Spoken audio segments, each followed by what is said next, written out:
성경 말씀 봅니다. 이사야 12장.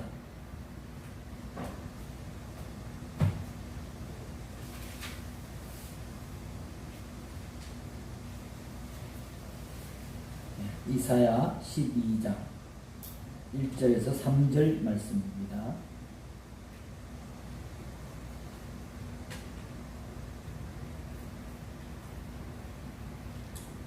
제가 봉독해 드립니다. 그날에 내가 말하기를 여호와여 주께서 전에는 내게 노하셨사오나 이제는 주의 진노가 돌아섰고 또 주께서 나를 아니하시오니 내가 주께 감사하겠나이다 할 것이니라. 보라 하나님은 나의 구원이시라. 내가 신뢰하고 두려움이 없으리니 주 여호와는 나의 힘이시며 나의 노래시며 나의 구원이심이라. 그러므로 너희가 기쁨으로 구원의 운물들에서 물을 기르리로다. 아멘. 이사야 12장은 이제 11장까지 말씀을 마무리하면서 드리는 감사의 기도입니다. 이 감사의 특징은 이스라엘이 불순종해서 그것에 대해 하나님이 진노하시고 그러나 하나님이 또 그 진노를 돌이키시고 위로해 주실 것을 미리 땡겨서 감사하는 그런 내용입니다. 그래서 지금 심판의 시대를 살고 있는 자임에도 불구하고 지금 심판 가운데 있으니까 나오는 게 원망이고 불평이어야 하는데 그게 아니라 미리 하나님께 그 하나님의 구원에 대해 감사하고 찬양하라는 것이죠. 오늘 말씀은 마치 왕이 사신을 파견하면서 전할 메시지를 알려주듯이 하나님께서 이사야에게 그날 해방의 날 구원의 날 우리가 불러야 할 감사의 노래가 어떤 것인가 하는 것을 가르쳐주고 있습니다. 보통 우리가 구원은 번역하면 구원으로 번역하는 여수아는 이 여수아를 번역하면 도움, 보호, 구원, 원조 이런 것을 의미합니다. 그래서 내적인 또는 영적인, 정신적인 그것뿐만 아니라 외적인 것, 물질적인 것까지도 포함하는 의미를 그 속에 담고 있습니다. 그러니까 우리가 구원이라는 것은 내세의 구원을만을 얘기하는 것이 아니고 관념적인 의미가 아니고 하나님께서 부족함이 없고 또 안정된 삶을 살 수 있는 그런 실존적인 공간을 마련해 주시는 것. 거기까지 다 구원에 대한 여수아에는 포함되어 있는 것이죠. 오늘 이런 하나님을 경험한 오늘 말씀 속에 나오는 나. 그 나는 그분께 대한 무한 신뢰를 고백하는 것이죠. 나를 구원하신 하나님을 경험하고는 이제는 두려워할 필요가 없구나. 세상을 두려워할 필요가 없구나. 마귀를 두려워할 필요가 없구나. 그래서 여호와는 나의 힘이시고 나의 노래시고 나의 구원이다. 그렇게 고백하는 거죠. 이 고백은 선지자의 고백일뿐만 아니라 출애굽기 2장 15절에 그 말씀을 인용한 말씀입니다. 나의 조상들이 이미 하나님 앞에 올려드린 고백이에요. 그래서 조상들이 했던 그 고백을 지금 나에게 가져와서 현재화하고 있는 것이죠. 과거에 출애굽을 일으키신 하나님, 그 기적적인 사건을 일으켜주신 하나님이 오늘 나에게도 새로운 출애굽을 일으키실 것이다 하는 것을 확신하는 것입니다. 첫 번째 출애굽을 일으키신 하나님께서 앞으로도 두 번째, 세 번째도 출애굽을 우리에게 주실 것임을 확신하는 것이죠. 목마른 자가 갈증을 달래려고 샘에 와가지고 물을 마시듯이 구원을 원하는 자는 누구나 그 구원의 샘에 와서 나오기만 하면 마실 물을 얻게 된다는 것이죠. 첫 번째 출애굽의 물을 주신 분이 두 번째, 세 번째, 네 번째 누구든 그 앞에 와서 길어 마실 수 있도록 그 샘물처럼 하나님은 그곳에 항상 계시다는 것입니다. 하나님의 자비는 어떤 진노보다도 훨씬 크신 분임을 우리는 이 시간 깨달으시기를 바랍니다. 하나님은 진노 중에서도 자비를 잃지 않으시는 분이에요. 그런 하나님의 크신 은혜에 오늘 이사야는 우리가 어떻게 거기에 응답해야 될 것인가 하는 것을 가르쳐주고 있는 것이죠. 어떻게 하나님을 찬양하고 어떻게 하나님께 감사해야 될 것인가. 첫 번째 선지자는 하나님은 나의 구원이시라고 찬송하고 있습니다. 앞에서도 말씀드렸던 것처럼 지금 이스라엘은 진노의 심판 가운데 있습니다. 그러나 장래에 있을 하나님의 위로를 미리 땡겨가지고 하나님 앞에 감사하고 찬양하는 것이죠. 심판이 하나님이 말씀하신 대로 분명히 현실 속에 일어난 것처럼 그런 구원도 분명히 일어나지 않겠느냐. 현실 속에서 구원도 일어날 것을 의심하지 않는 것이죠. 그렇기에 이사야는 징벌의 시간을 보내면서도 하나님의 구원의 약속에 의존하여 두려움 없이 미래를 내다봅니다. 하나님이 지금 징계가 지금 약속대로 임했던 것처럼 그런 구원도 틀림없이 임할 것이다. 그걸 확신하기에 미래를 예언하는 것이죠. 이사야에게 있어서 하나님의 심판은 이스라엘의 더러움을 씻기시는 과정이고 또 정결하게 하는 것이고 그리고 그 심판이 구원의 출발점이 되는 것이죠. 이스라엘의 그 완고한 불순종에 하나님이 크게 노하셨지만 징벌의 시간이 지나가고 나면은 또 상처를 싸매주시는 것이죠. 그래서 우리가 심판의 그 시간 속에 들어가지 않는 게 제일 좋겠지만은 혹 심판의 터널 가운데 있다 할지라도 그 시간을 잘 인내하는 사람, 그런 사람이 결국 하나님의 자비를 만나게 되는 것입니다. 오늘 우리는 특히 나라는 1인칭을 주목해야 되겠습니다. 주님께서 나를 안위하시고 내가 주께 감사하고 구원도 하나님이 두루뭉실하게 우리의 구원이라고 노래하지 않고 나의 구원이라고 노래한 적을 주목해 볼 수 있습니다. 우리 같이 한번 봅시다. 하나님은 나의 구원자입니다. 나의 힘이십니다. 나의 노래이신 거예요. 구원은 내 것일 때 감사하고 감격스럽고 부부간에도 구원은 내 것일 때 감격스러운 거예요. 저 사람만 구원받았는데 그게 나한테 크게 감사가 넘치는 것이 아니에요. 여러분 큰 병을 오랫동안 앓은 사람이 명의를 만나서 병을 고쳤습니다. 그를 만나는 사람마다 어떻게 그런 병을 고쳤는가 묻습니다. 여러분 치유받은 사람이 어떻게 대답하겠습니까? 아마 입에 침이 마르도록 내가 다른 치료를 다 받아봤지만은 소용이 없었고 어느 병원에 이 의사 선생님한테 가서 치료를 받았는데 너무 내 병을 잘 알고 그리고 나를 정말 이렇게 완치될 때까지 고쳐주셨다. 아마 그 의사 선생님에 대해서 입이 마르도록 칭찬하면서 묻지도 않는 것까지 자세하게 나에게 가르쳐 주려고 애를 쓸 것입니다. 자신의 병의 심각성을 알면 아는 만큼 정말 죽을 정도가 되어서 고침받으면 그 심각한 만큼 그 병에 대한 치유의 기쁨도 큰 것이죠. 아마 어떤 사람은 거기에다가 한 걸음 더 나가서 내 인생이 이제 덕으로 얻은 인생이다. 이전하고 좀 다르게 좀 더 착하게 살아야 되겠다. 아마 그런 마음까지도 고쳐먹는 계기가 될 것입니다. 여러분 죽다가 살아난 사람이 나을 때가 돼서 나았겠지. 누가 날 치료해 줬는지 기억에도 잘 없다. 아마 그렇게 무덤덤하게 여기는 사람은 아마 없을 것입니다. 내 죄를 안다면, 내 죄의 분량을 안다면, 무게를 안다면 정말 지옥 갈 수밖에 없는 영원한 사망의 길에서 구원받은 그 감격을 가슴에 담게 될 것입니다.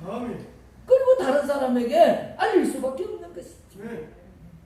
하나님만이 나의 구원이다. 하나님이 나를 이렇게 영원한 사망의 늪에서 나를 구하셨다고 고백할 수밖에 없는 것입니다. 하나님으로 인해 내 인생이 바뀌었다고 고백할 수밖에 없는 것이죠.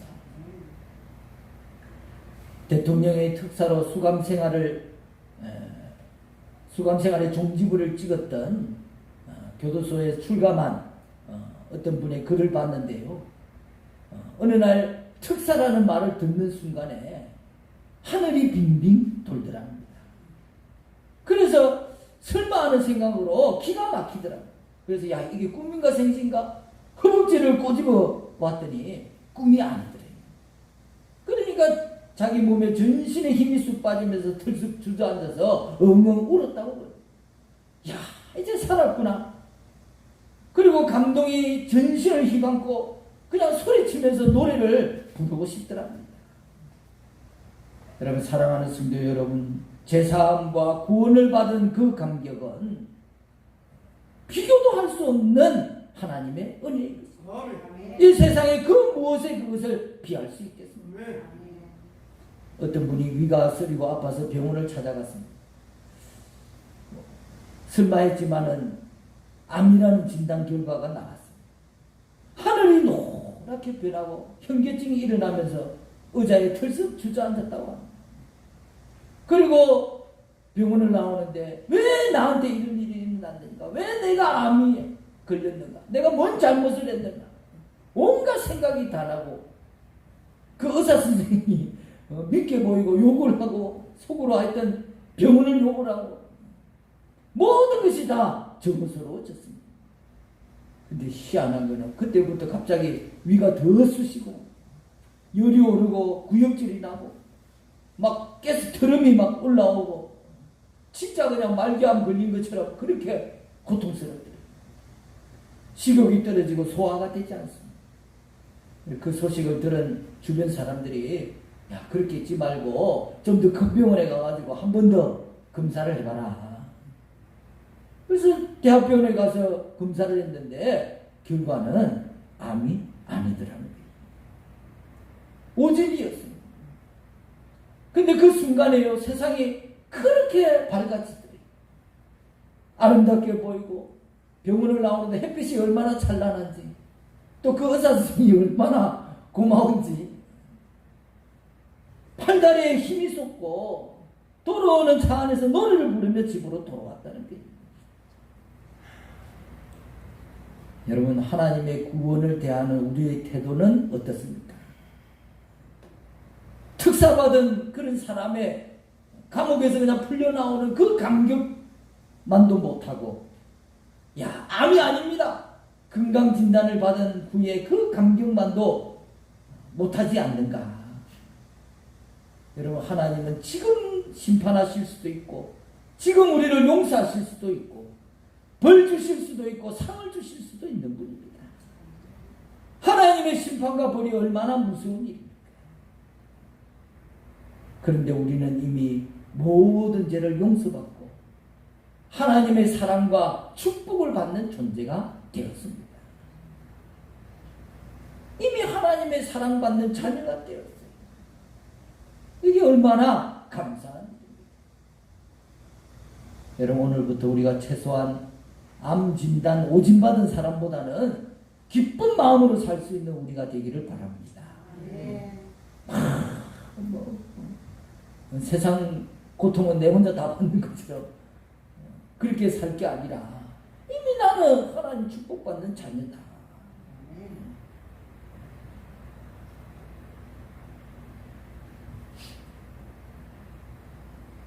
선지자는 또한 두 번째로 하나님은 나의 힘이라고 찬송합니다.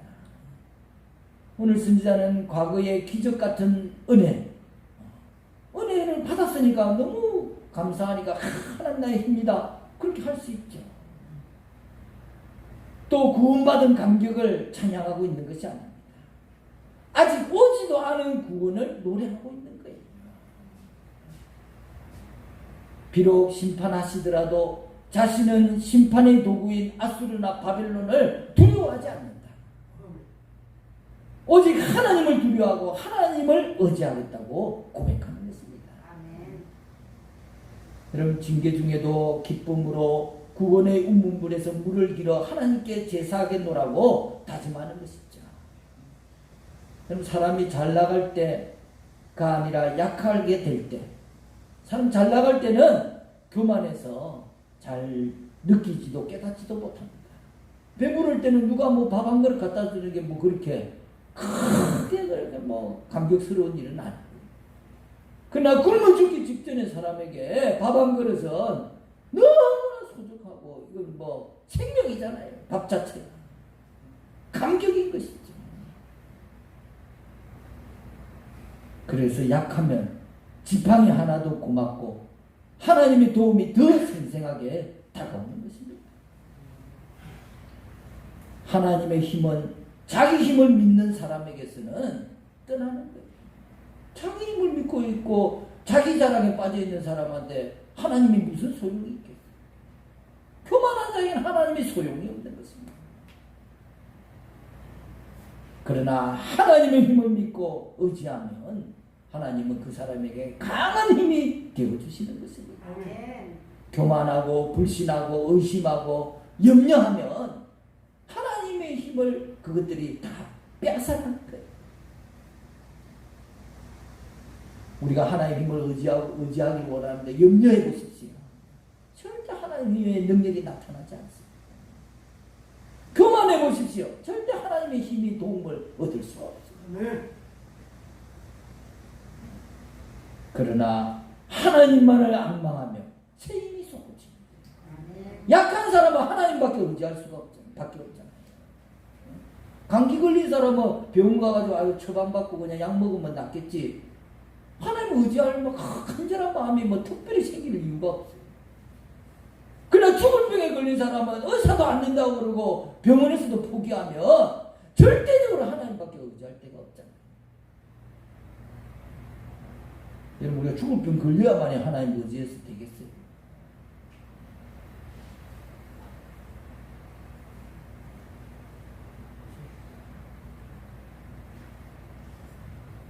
하나님을 앙망하며 새 힘이 솟구치는 줄 믿습니다.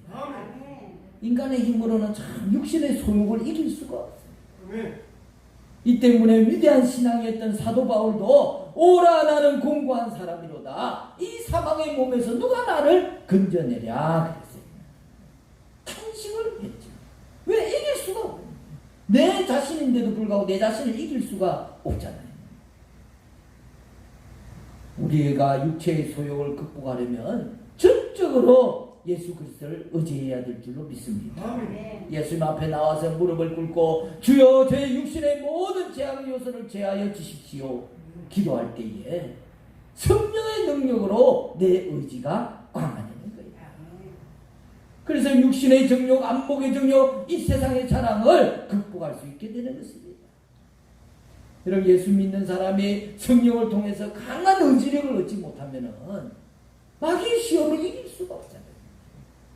어떻게든지 믿는 자라도 막 삼킬 자를 찾는 게 사단이에요. 어떻게든지 신앙에서 떠나가고 믿음에서 떠나가고 세상의 불의에 타협하고 세상의 유혹에 넘어가도록 그렇게 사단은 항상 우리에게 주변에서 끊임없이 우리를 시험하는데 성령에 의해서 내 의지력이 강화되지 못하면 믿는 자라도 세상에 바람 부는 대로 끌려다니게 되는 것입니다. 허망한 결과를 맞을 수밖에 없는 것이죠. 그래서 성도는 구원해 주시는 예수님만 믿는 것이 아니라 죄악과 싸울 수 있는 힘을 주시는 예수님을 믿어야 되는 것입니다. 다윗이 한평생 힘을 주신 그런 힘을 하나님의 힘을 체험하며 살았던 다윗의 고백이 있잖아요. 시편 18편 1절에 힘이 되신 여호와여 내가 주를 사랑하나이다. 2절에는 여호와는 나의 반석이요 요새요 건지는 자요 피할 바요 방패요 구원의 뿌리요 나의 산성이라고 노래했습니다. 이게 단지 그냥 미사여기가 아니고 하나하나가 다 의미가 있는 거예요. 다 반석이 필요하다. 든든한 정말 그런 요새가 필요하다. 정말 하나님 나를 건지셔야 된다. 그럴 때마다 자기 체험을 노래하고 있는 거예요. 건져주신 하나님을 노래하고 있는 것입니다. 여러분 하나님의 어떤 고백이 있습니까? 하나님에 대해서 하나님이 이런 분이다 하는 어떤 고백을 가지고 있습니까?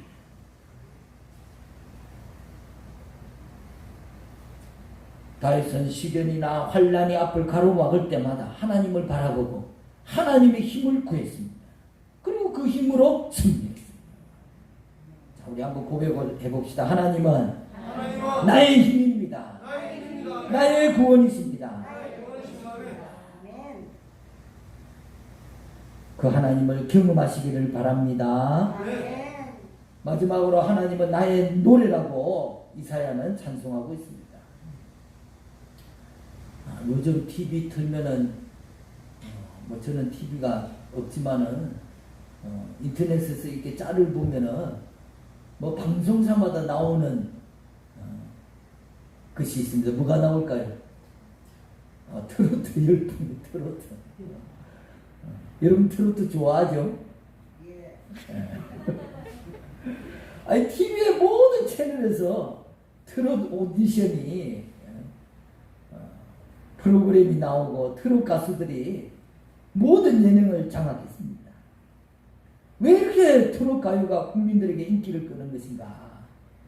어떤 평론가가요 여러 가지 뭐 문화적인 이유도 얘기했지만 좀 심리적인 그런 해석으로 지금 이제 코로나 국면으로 참 어렵잖아요.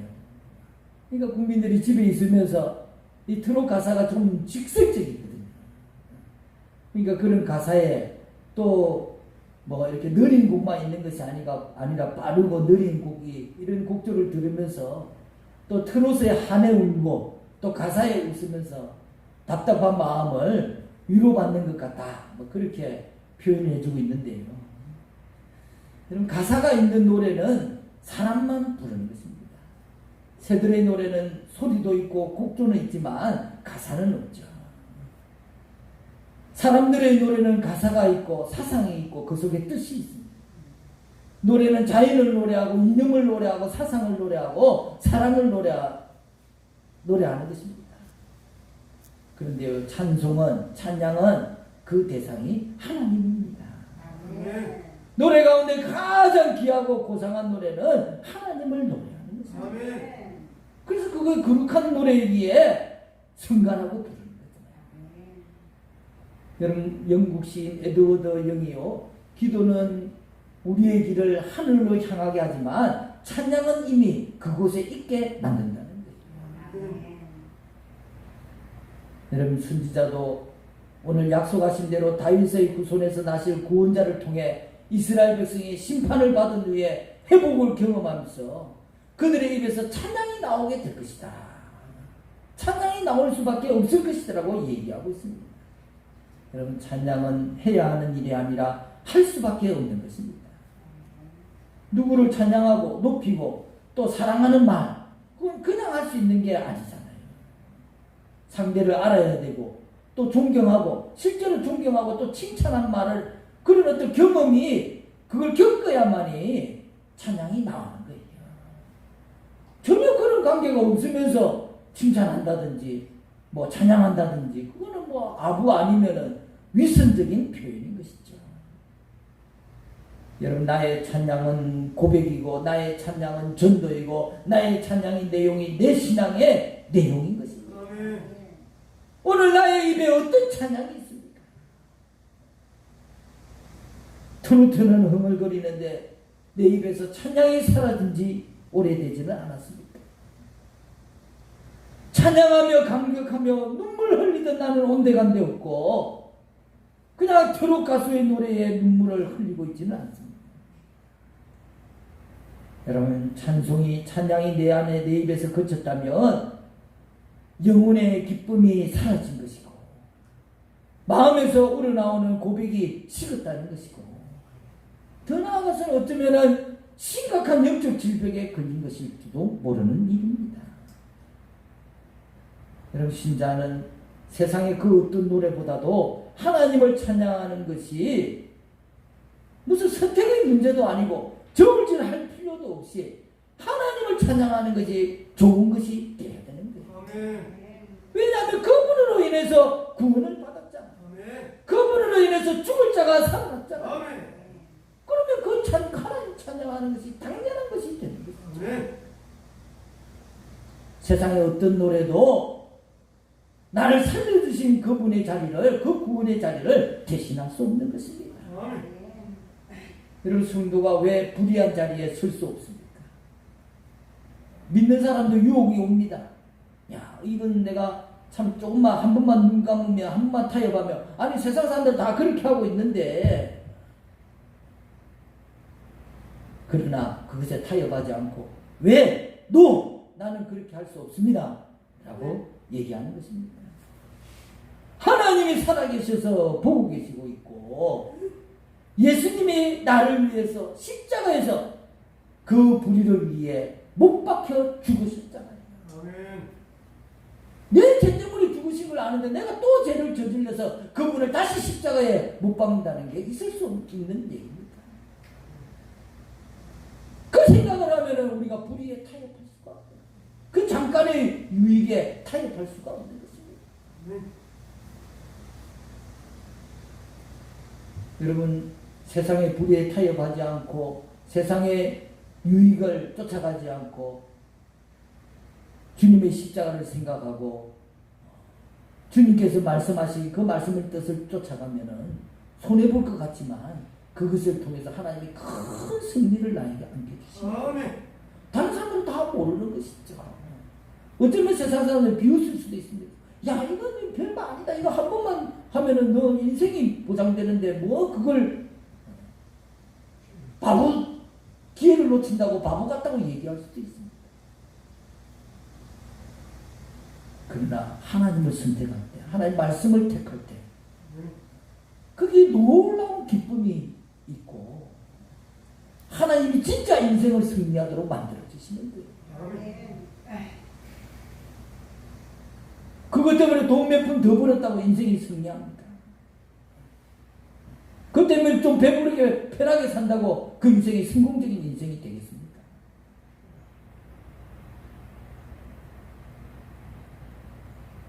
그래서 우리는 재론의 여지 없이 불의와는 타협할 수가 없는 것입니다. 여러분, 오늘도 정말 찬양 받으시기에 합당하신 주님을 순간순간 매사에 발견하시는 은혜가 있기를 바랍니다. 나의 구원이시고 나의 힘이시고 노래가 되신 하나님을 매일 경험하시기를 바랍니다. 그렇게 하려면은 나에게 베풀으신 은혜를 자꾸 묵상을 해야죠. 그리고 말씀을 통해서 하나님이 어떤 분이신가 하는 걸 알아야 됩니다. 알 뿐만 아니라 그 하나님이 진짜로 나에게 그렇게 역사해 주시는구나 하는 것을 체험해야 되는 것이죠. 경험해야 고백이 나오는 거예요. 사랑하지도 않으면서 사랑을 경험하지도 않으면서 사랑한다고 말할 수가 있습니까? 하나님의 은혜를 경험해야, 야, 하나님이 이런 분이구나. 거기 찬양이 나오고 고백이 나오는 것입니다. 그러면 알아야 되는 것입니다. 알지 못하면서 어떤 분인지 어떻게 경험할 수 있겠어요?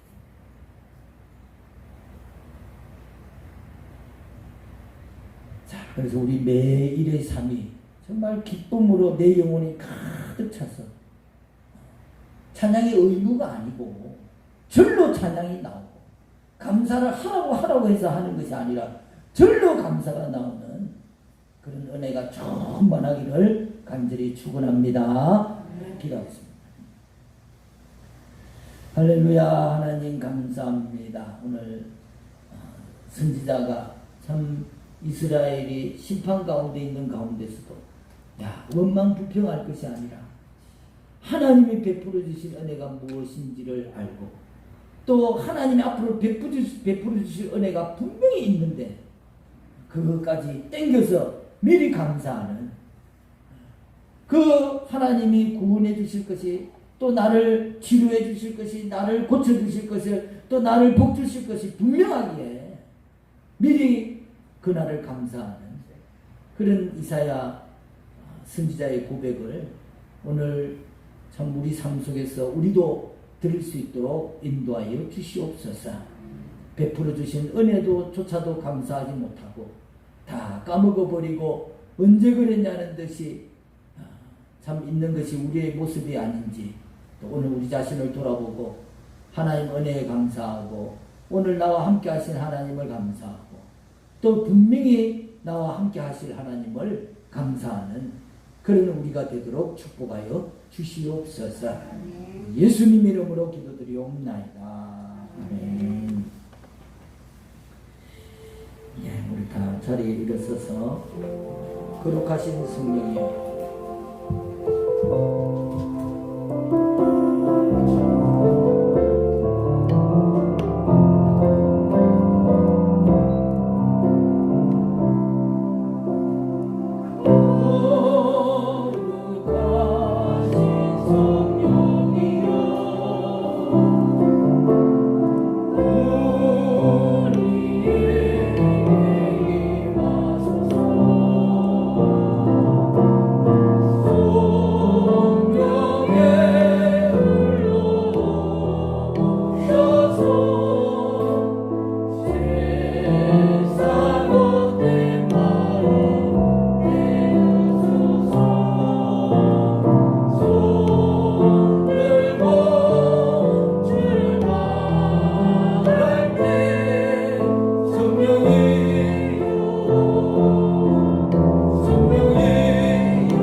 충만함을 사모하는 마음으로 두 손을 들고 기도를 받으시기 바랍니다.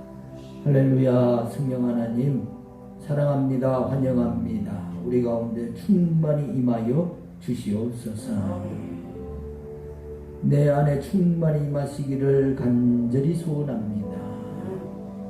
우리 가정 안에 성령이 충만하시기를 간절히 소원합니다. 우리 교회의 성령이 충만하시기를 간절히 소원합니다. 무엇보다도 성령은 나로부터 넘쳐 흐를 줄 믿습니다. 더 충만히 임하여 주시옵소서. 더 충만히 임하소서.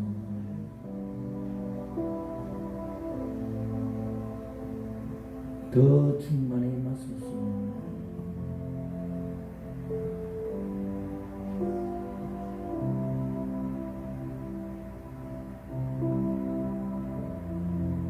성령님 더 충만히 임하소서. 우리 성도들에게 충만히 임하셔서 병든 자를 치유하여 주시옵시고 심령이 상한 자를 위로하여 주시옵시고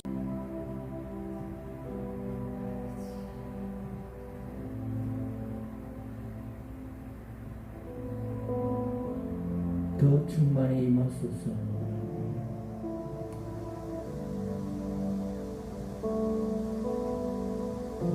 온전히 나의 삶을 하나님께 맡깁니다. 인도하시고 길을 열어주시고 축복하여 주시옵소서. 예수님 이름으로 기도드리옵나이다. 이제는 우리 주 예수 그리스도의 십자가 대속의 은혜와 자기 아들을 내어주신 하나님의 지극한 사랑과 성령의 감화 감동 교통 나타나심이 우리 갈릴리 교회 모든 성도들의 머리 위에, 가정 위에, 자녀들 위에, 생업 위에 영원토록 함께 하시기를 간절히 축원하옵나이다. 아멘.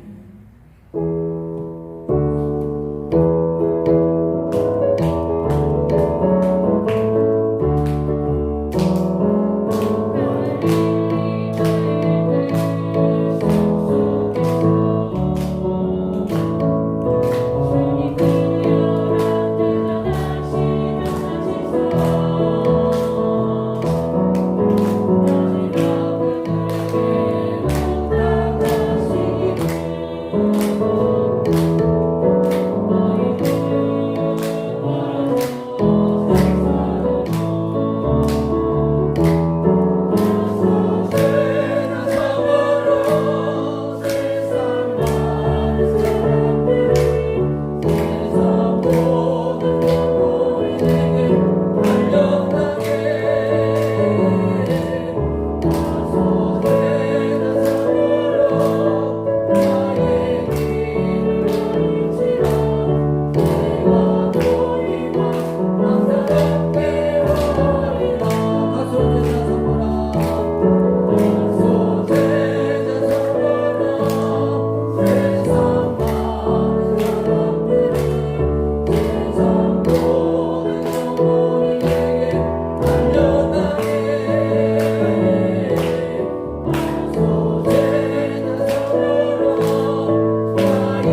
하시기 바랍니다.